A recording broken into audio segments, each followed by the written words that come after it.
ఎలాంటి అలర్ట్స్ జారీ చేస్తున్నారు రానున్నటువంటి 2 రోజుల పాటు?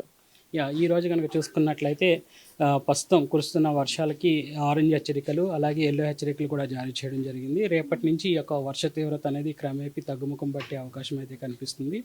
సో ప్రస్తుతం కనుక చూసుకున్నట్లయితే ఈ వర్ష తీవ్రతతో పాటు ఈదురుగాలు అలాగే ఉరుములు మెరుపులతో కూడినటువంటి వాతావరణం అనేది ప్రస్తుతం కొనసాగే అవకాశం అయితే కనిపిస్తుంది. రానున్న 5 రోజులు కూడా ఇటు ఈదురుగాలుల ప్రభావం అనేది రాష్ట్రం మీద స్పష్టంగా కనిపిస్తుంది.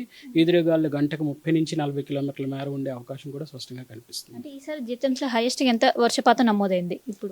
ప్రస్తుతం కనుక చూసుకున్నట్లయితే నిన్న నమోదైన గణాంకాలు కనుక చూసుకున్నట్లయితే సుమారు హైదరాబాద్లో మనకి 2 సెంటీమీటర్ల వరకు కూడా వర్షపాతం అనేది నమోదైంది. ఒక విధంగా చూసుకున్నట్లయితే నిన్నటి సగటుకి కనుక చూసుకున్నట్లయితే సగటు కంటే కూడా 2 ఇంతలు ఎక్కువగానే వర్షపాతం అనేది నమోదైందని చెప్పొచ్చు.